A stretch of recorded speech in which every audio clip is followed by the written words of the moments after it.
नमस्कार। आज मु आपण मानकु देवदेव महादेवଙ୍କ प्रतीक तथा शिवलिंग केते प्रकार एवं एथिरे जलाभिषेक किपरि कले महादेव प्रसन्न होती एवं लक्ष्मी प्राप्ति करांती से विषय रे कहबी। एथि पूर्वरु चैनल टी को सब्सक्राइब करंतु, वीडियो टी को लाइक और शेयर करंतु, घंटी बटन टी को दाबी दियंतु। पुराण अनुसार देवदेव महादेव हेउछन्ति स्वयंभू। सेथिपाई महादेवंकर अनेक नाम मध्यरु शंभु गोटे नाम। से मृत्युलोकर देवता, ब्रह्मा ब्रह्मलोकर देवता, विष्णु विष्णुलोकर देवता। ब्रह्मा और विष्णु कर्म एवं भाग्यफल देखि व्यक्ति को फल प्रदान करिथांती। मात्र देवदेव महादेव कर्म एवं भाग्य देखती नहीं। जहाँ उपरे प्रसन्न होती तार भाग्य रे अबा कर्म रे थाउ अथवा न थाउ सबकिछि देई थांती। एपरि बहु उदाहरण पुराण रे अछि। देवदेव महादेवंकर प्रतीक शिवलिंग को कहा जाए। शिवलिंग दुई प्रकार। शक्ति शिवलिंग जहाँ भूमि सहित समान भावरे बा समतल भावरे थाए।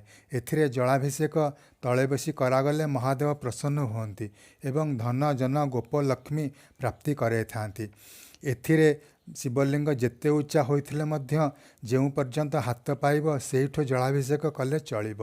एही शिवलिंग उपरे जेउ जलधारा थाए अर्थात जेउ कलशरु टोपा टोपा जल शिवलिंग को जलाभिषेक करुथाए अति कम रे 15 मिनिट 1 घंटा पर्यंत हेबा आवश्यक। द्वितीय शिवलिंगटी हेउची हरि शिवलिंग बा विष्णु शिवलिंग। यह भूमि ठारू उच्चारे थाए एवं स्टांड भलिया तले गोटे डंबूर भलिया स्टांड थाए एवं शक्ति एवं लिंग उभय उच्चारे थांती। एपरि शिवलिंग थिले ठिया होई जलाभिषेक करा जाए। ठिया होई जलाभिषेक कला बेले पुरुष मानकर डाहाण पाद एवं महिला मानकर बाम पाद अन्य पाद ठारू सामान्य आगुक रहिबा आवश्यक।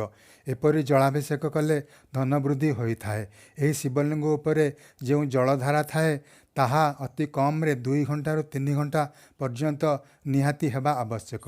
एपरि कले महादेव प्रसन्न होती एवं सबु प्रकार असुविधा धीरे धीरे दूर हुए एवं धन वृद्धि हो लक्ष्मी प्राप्ति करे थांती। वीडियोटी भल लगिले लाइक शेयर करंतु, चैनल टी को सब्सक्राइब करंतु, घंटी बटन टी को दाबी दियंतु। धन्यवाद। नमस्कार।